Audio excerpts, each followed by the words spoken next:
오늘 성령 충만한 신앙생활이 무엇인가에 대해서 함께 말씀을 나눕니다.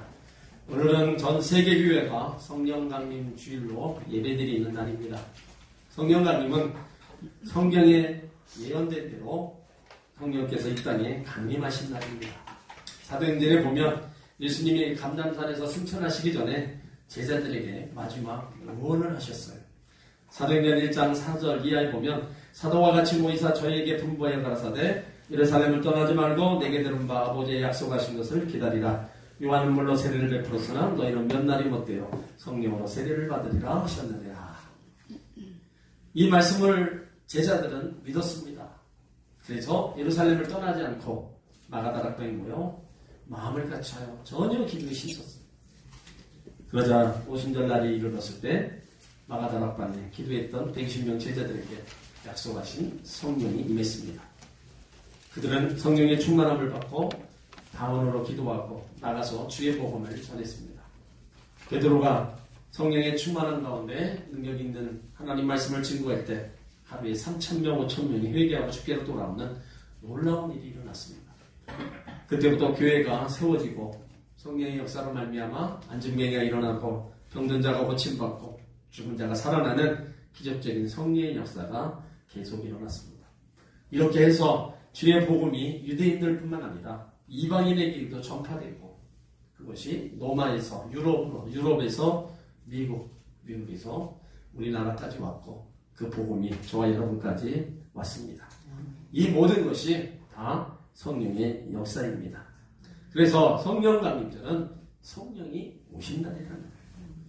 구원받은 하나님의 사람들에게 있어서 이 성령강림절은 너무나 중요한 절입니다. 성령께서 임하지 않으셨다면 우리가 예수를 주라고 시인할 수가 없어요.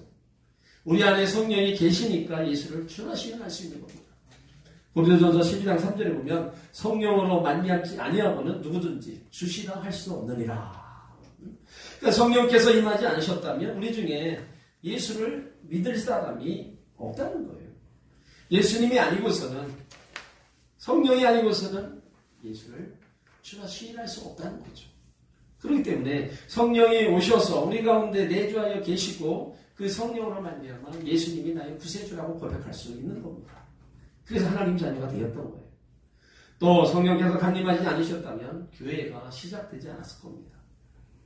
성령이 오심으로 인해서 교회가 탄생하고 교회의 사역들이 시작되었던 겁니다. 그러므로 성령 강림절은 구원받은 하나님의 사람에게 너무나 중요하다는 거죠. 그 성령의 역사가 나타날 때마다 성도들은 뜨거운 신앙생활을 했습니다. 교회는 엄청난 부흥의 역사를 이뤄나갔어요. 우리 1세대 성도님들은 정말로 힘들고 어려운 그런 고난의 삶, 아픔의 삶을 그 성령의 충만함 속에서 기도하며 그 기쁨으로, 그 능력으로 다 이겨나갔습니다. 그 신앙으로 오늘의 아름다운 우리의 모습이 지금 보여지고 있는 겁니다. 그러므로 다시 한번 우리는 성령의 충만함으로 다시 한번 무장해야 될 줄 믿습니다. 그래야 우리 개인이 살고 교회가 다시 한번 부흥하는 놀라운 역사가 나타나게 될 줄 믿습니다. 먼저 우리 하나님의 자녀인 저와 여러분의 몸의 하나님의 성령이 구하시는 전임을 우리가 알아야 됩니다. 고린도전서 3장 16절에 보면 너희가 하나님의 전인 것과 하나님의 성령이 너희 안에 구하시는 것을 알지 못하느냐. 그러니까 성령님은 예수님을 구주로 고백하는 모든 사람의 심령 안에 구하신다 하셨어요.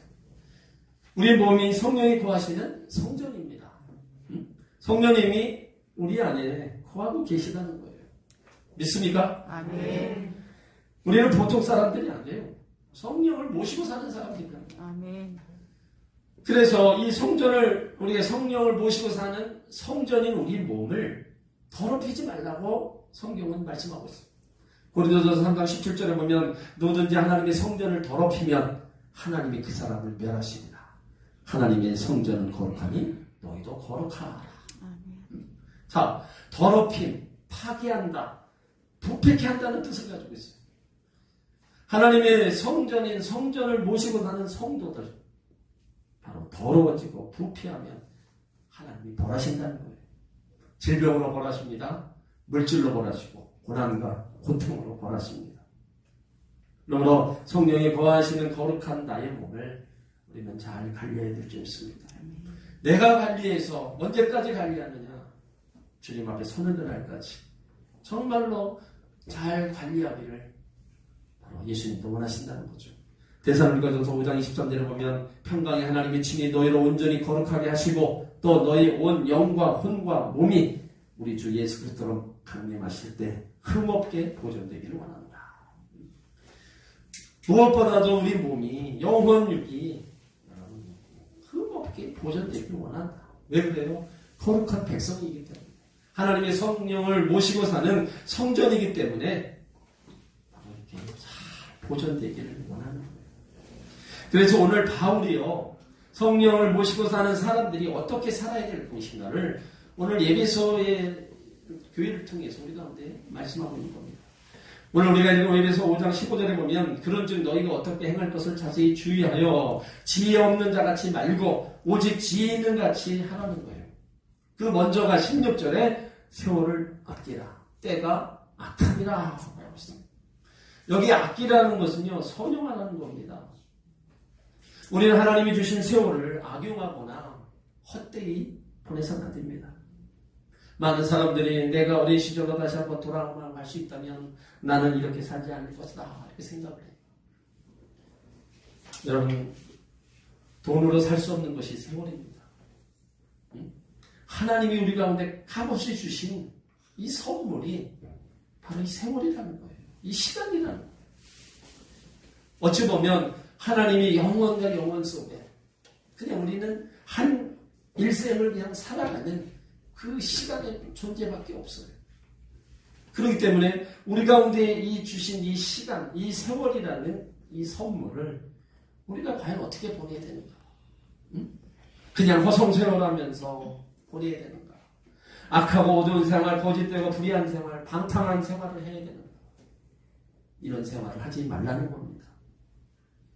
그것은 하나님이 기뻐하시는 삶이 아니라는 거예요. 돌이킬 수 없이 지나가는 세월, 유수와 같이 흘러가는 세월을 주님을 위해서 주님과 함께 살아가라는 거예요. 그러므로 오늘 17절에 바울이 계속 얘기하는 게 뭐예요? 어리석은 자가 되지 말라는 겁니다. 어리석은 자는요 세월을 허송세월합니다. 그냥 무의미하게 아무 가치관도 없이 살아갈 수밖에 없어요. 우리는 어리석은 자가 되어서는 안 됩니다. 아멘. 하나님이 성령을 모시고 사는 우리가 어리석은 자가 되지 말고 오직 주의 뜻이 무엇인가를 우리는 알아야 되는 것입니다. 아멘. 그 주의 뜻 로마서 12장 2절에 말씀합니다. 너희는 이 세대를 본받지 말고 오직 마음을 새롭게 함으로 변화를 받아 하나님이 선하시고 기뻐하시고 온전하실 뜻이 무엇인가 분별하라. 여러분 분별 주의 뜻이 무엇인가 분별하고 알아야 된다는 거예요. 하나님이 기뻐하시는 일과 마귀가 기뻐하는 일이 무엇인가를 알아야 되는 거고 선악과 선과 악이 무엇인가를 알아야 돼요. 영의 일과 육의 일이 무엇인가를 알아야 돼요. 천국의 길과 세상의 일이 무엇인가를 알아서 잘 분별하면서 살아야 되는 겁니다. 내 생각, 내 주관, 내 경험 나에게 맞추지는 안 돼요. 그냥 하나님께 맞추어서 하나님의 뜻이 무엇인가를 분별하며 애쓰고 또 살아가기를 힘쓰고 애써야 된다. 그렇게 하면 하나님의 뜻대로 살 수 있도록 도와주신 겁니다. 아멘. 바울은 계속해서 술 취하지 말라는 걸 얘기하고 있습니다. 왜요? 방탕하다는 거죠. 당시 에베소 교회는요 번화한 도시였습니다. 그러다 보니까 방탕과 향락이 일삼았어요. 언제나 방탕과 향락에는요 술이 빠질 수가 없습니다.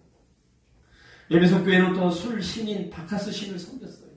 그들은 술 취한 채 거리를 비틀거리면서 다니는 것을 자랑으로 삼기도 했습니다.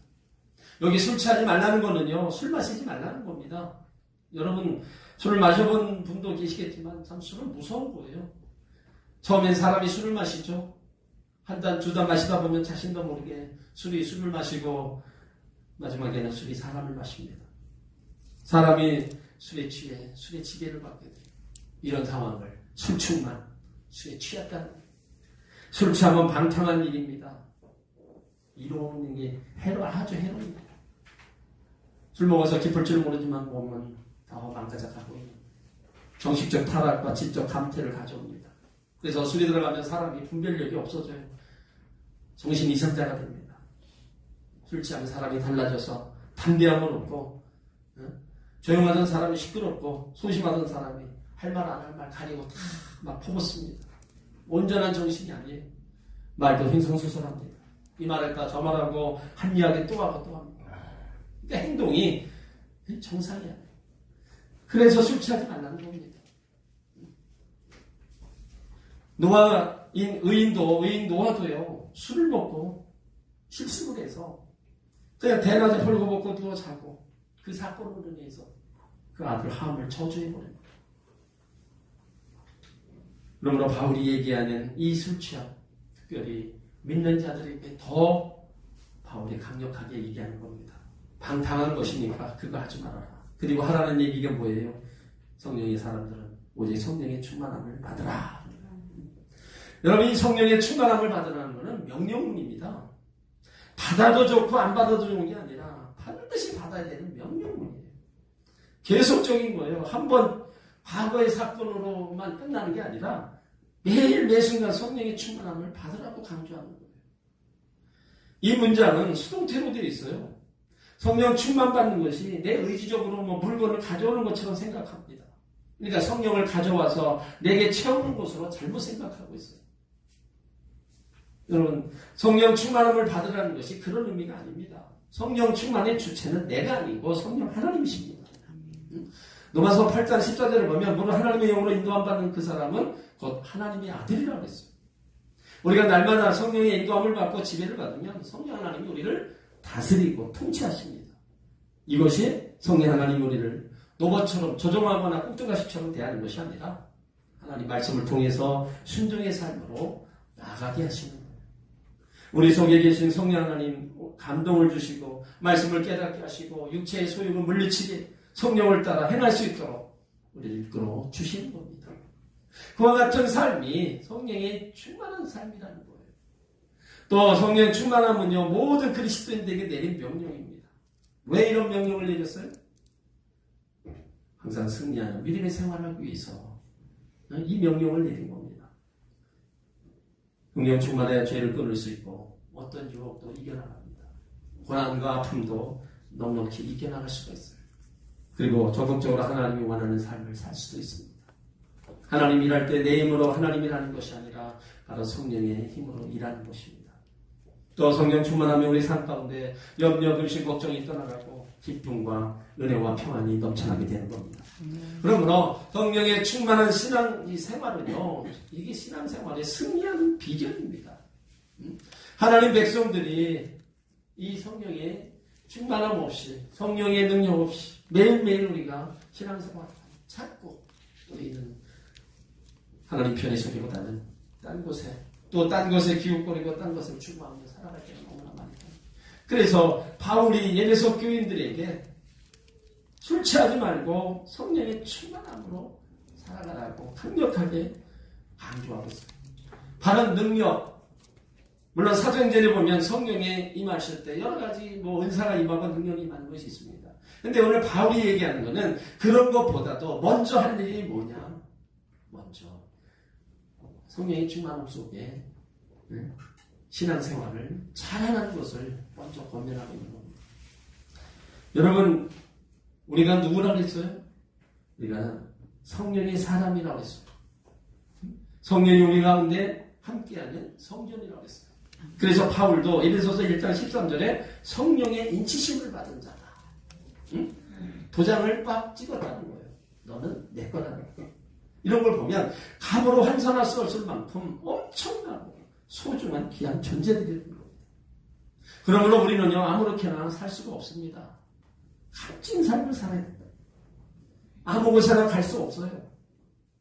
마땅히 있어야 할 자리에 우리가 있어야 됩니다. 그것이 하나님의 사람들의 모습이라는 거예요. 왜 우리가 날마다 성령에 충만해야 되느냐?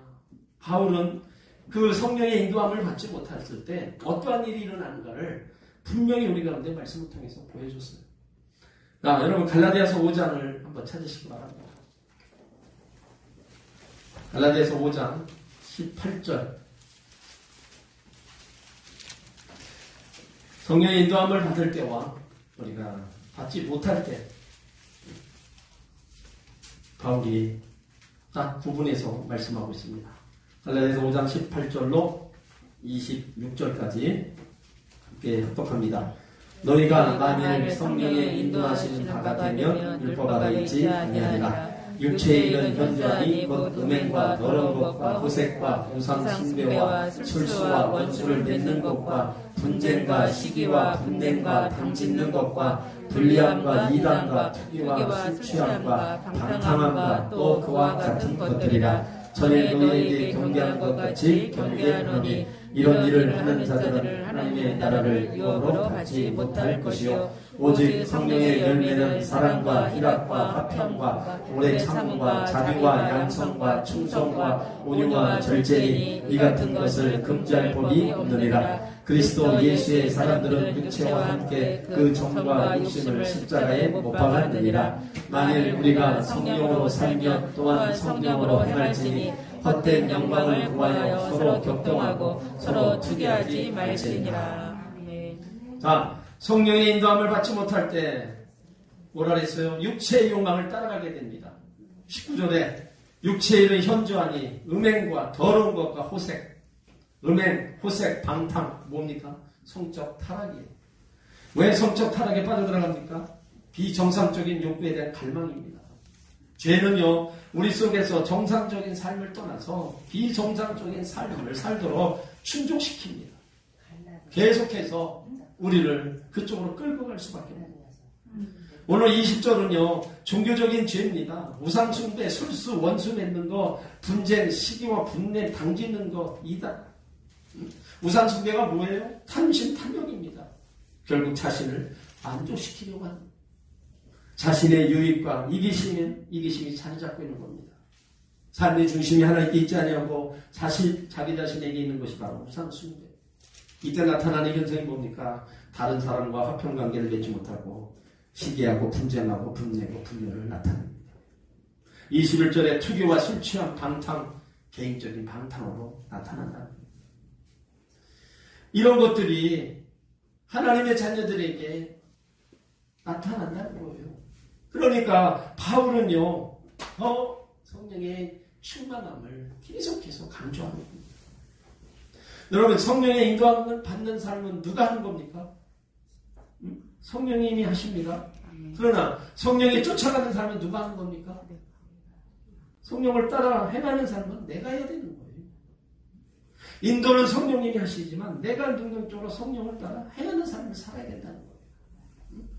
강력하게 끌고 가는 것보다 먼저 내가 그렇게 살아가려고, 내가 따라가려고 그렇게 해야 성령님 우리를 인도해 가신다는 거예요.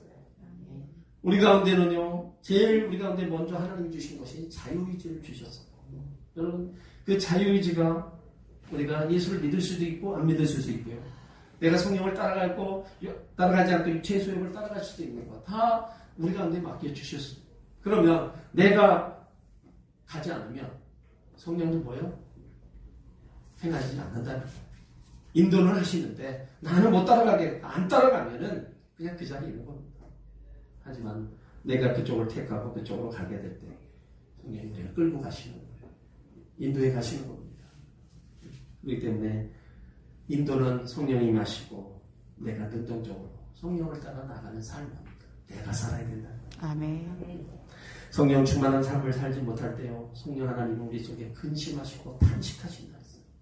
예배서 4장 30절에 보면 성령 하나님을 근심하게 하지 말라. 그 안에서 너희가 구속의 날까지 인치심을 받았느니라.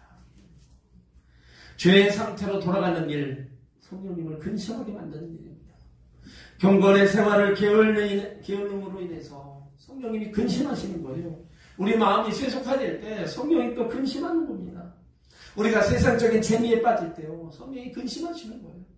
주일날 나와서 예배드리는 재미보다 다른 곳에 가 마음을 빼앗기면 성령은요, 근심하는 일을 우리가 계속 만드는 겁니다.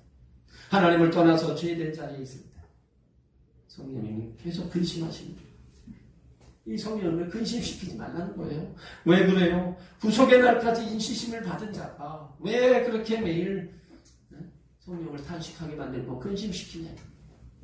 하나님 자녀들이 하나님 전에 있어야 되는데 하나님 전에 잘 나오지 못하고 있지 못하는 것, 이런 부분들을 계속해서 탄식하시면서 우리에게 눈물을 흘리고 계십니다. 코로나로 인해서 우리가 정말로 교회에 여러 가지 여건상 못 나오는 이런 상황이 계속 벌어지고 있어요. 저는 그래요. 성령이 얼마나 근심하실까.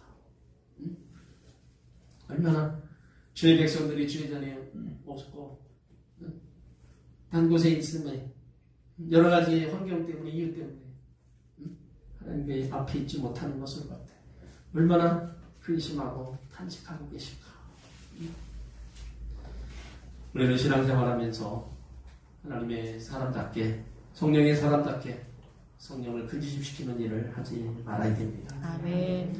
초대교회 오순절 성령강림이 임하실 때 그들에게는요 정말 아름다운 모습이 보여졌어요. 사도행전 2장 44절에 보면 믿는 사람들이 성전에 모이기를 힘쓰고 집에서 떡을 떼며 기쁨과 순전한 마음으로 음식을 먹고 하나님을 찬미하며 온 백성에게 칭송을 받으니 주께서 구원받은 사람들을 연락에 더하셨다. 그러니까 자기에게 있던 모든 것들을 어떻게 해요? 다 가지고 성전에 와서 모이기에 힘썼다. 여기 모여서 같이 찬양하고 서로 교제하며 하나님께 감사하고, 힘들고 어려워도 여전히 삶의 문제가 있다 해도 그들은 감사와 기쁨이 넘치는 그런 삶을 살았어요. 그 성령의 충만한 삶을 그들은 살아갔기에 그 일어나는 모든 것들을 다 이기고 나갔던 겁니다.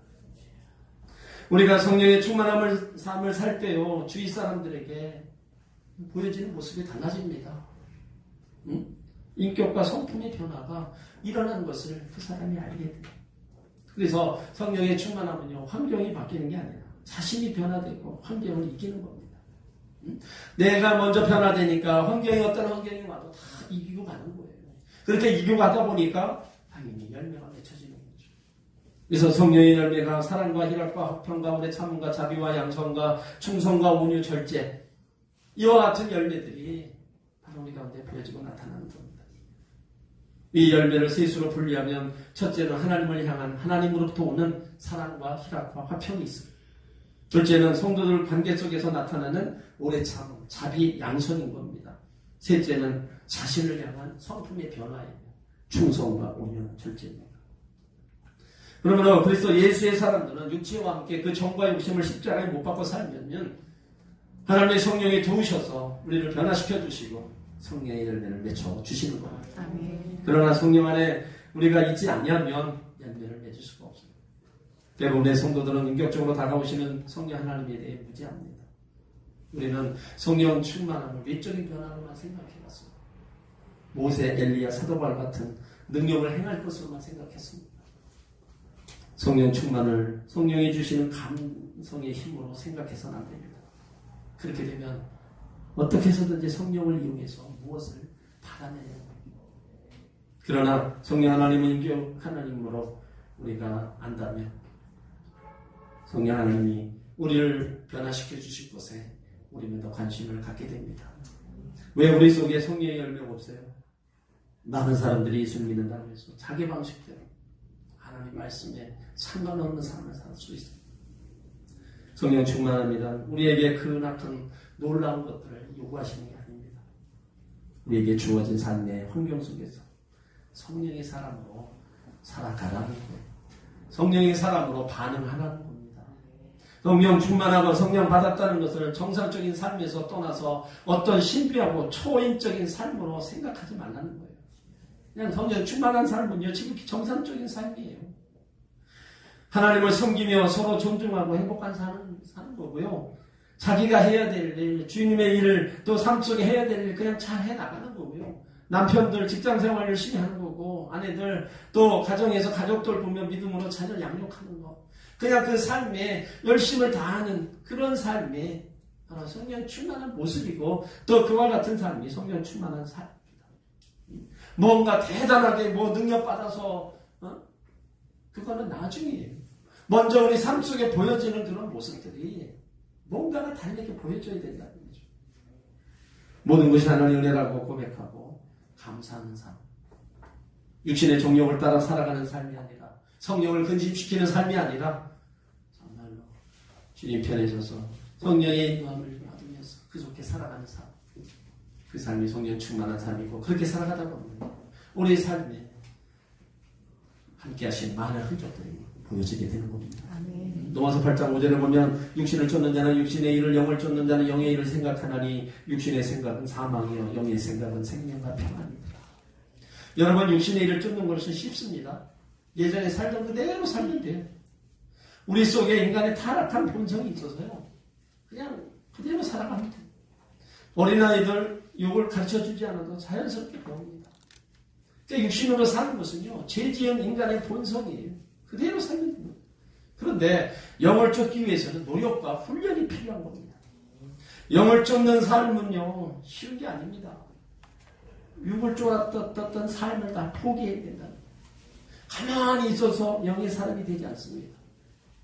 우리 속에 성령이 거하면 육신을 쫓는 삶이 이제 부담스러워지기 시작해요. 왜요? 죄에 대해서, 의에 대해서, 심판에 대해서 자꾸 책망하십니다. 믿음으로 살라고 자꾸 도전을 줘. 우리 안에서 영의 생각과 육의 생각에 자꾸 충돌이 일어나요. 영의 일을 추구하려고 하면 육의 일이 또 못하게 하고, 육의 일이 하려면 영의 일이 또 못하게 하고, 계속해서 충돌이 일어나요. 그래서 사도 바울이 오라 나는 공부한 사람이다. 그런 고백을 했어요. 왜 그런 고백을 했냐면 영과 육의 마음을 가지고 평생 싸우고 있다는 거예요. 그러니까 우리는 예전에 육신의 사람으로 살 때는 육신에게 져서 그냥 육신대로 살았어요. 그런데 이제는 육신대로 살 수 없다는 거죠.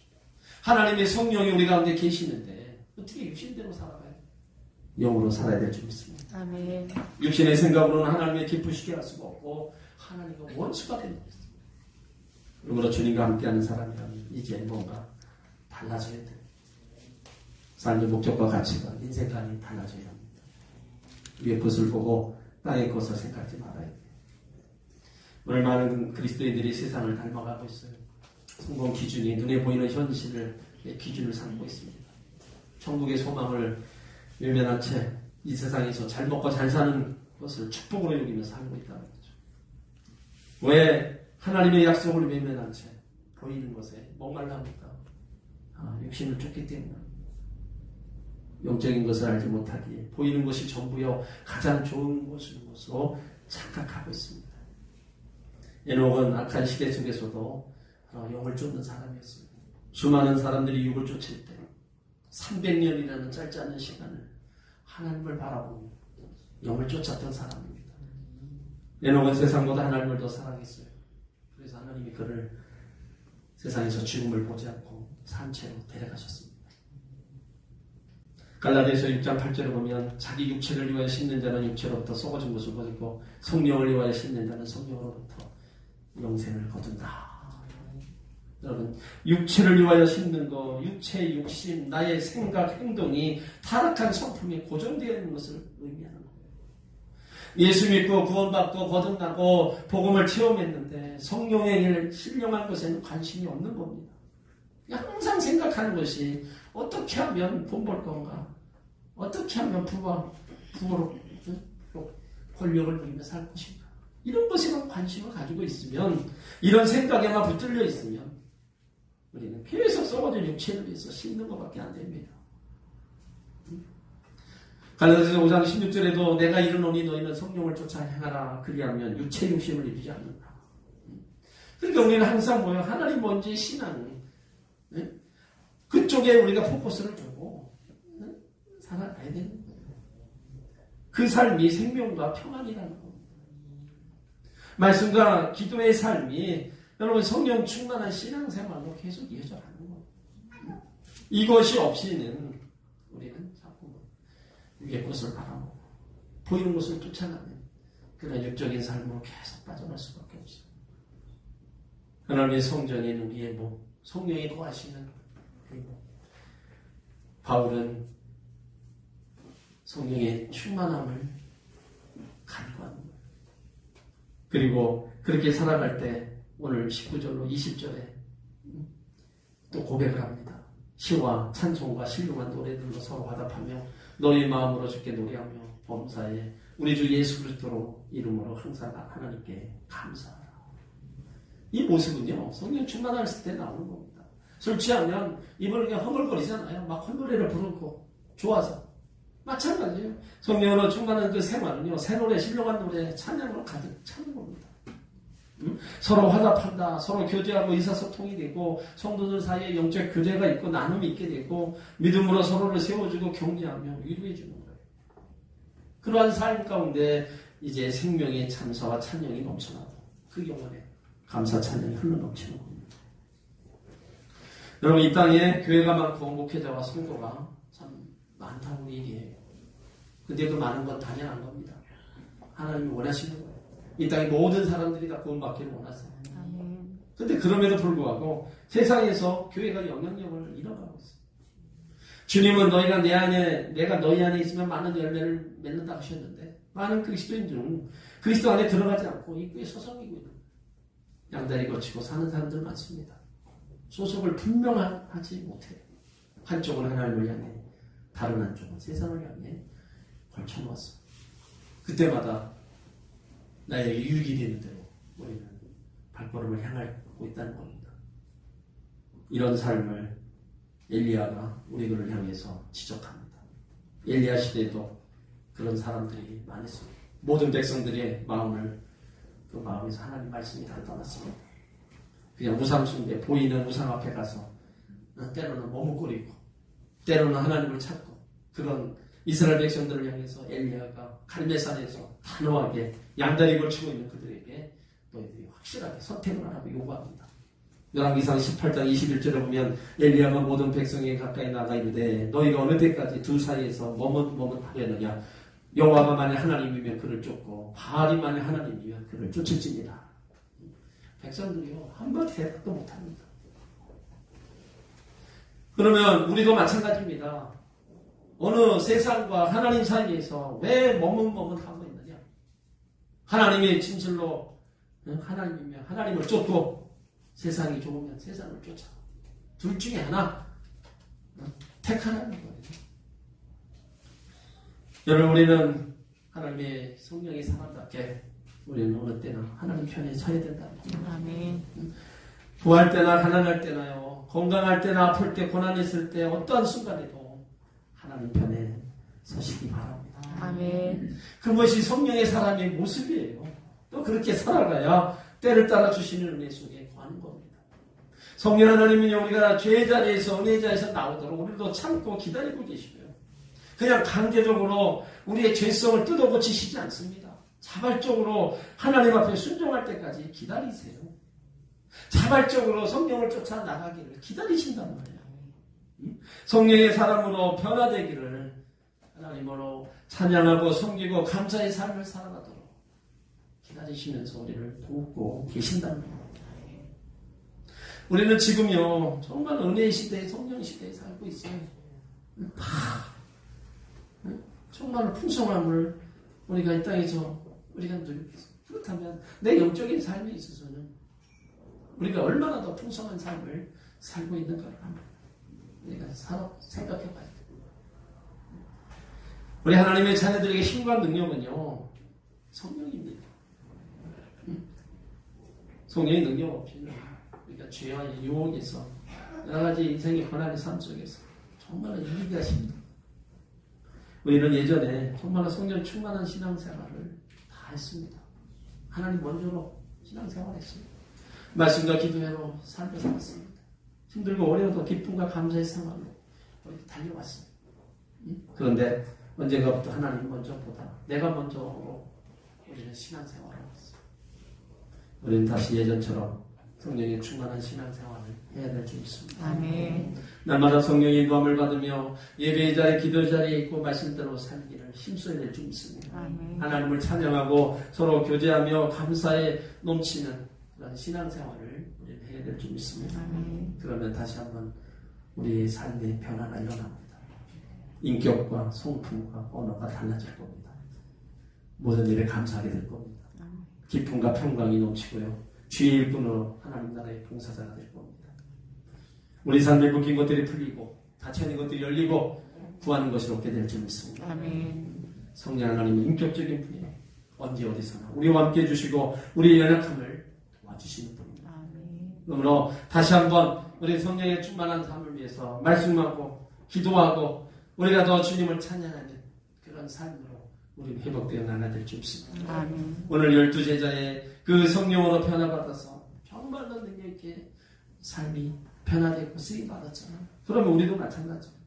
다시 한번 성령의 충만함이 우리 가운데 임해서 우리는 주님의 일을 능력 있게 감당하고 거룩한 백성으로 우리는 살아가야 될 줄 믿습니다. 아멘. 오늘 성령 강림절에 여러 가지 우리가 분주하고 힘들고 어려운 시간이지만 그래도 성령님 우리를 도와주시고 함께 해주셔서 그 어려움과 고난을 이겨나가게 하시고 오늘 여기 있게 만들어 주셨습니다. 아멘. 그 우리를 돕는 영으로 늘 함께 해주시는 그 성령님을 늘 내 삶 속에 늘 함께 하도록 우리가 늘 또 찾고 말씀과 성령으로 날마다 우리가 구해서 나가면 그 성령님은 끝까지 세상 끝날까지 우리와 함께 해주시고 우리를 도와주실 겁니다. 아멘. 그 성령의 충만한 은혜를 누리며 승리하는 신앙생활 또 승리하는 삶을 살아가시기를 주의 이름으로 축복합니다. 아멘.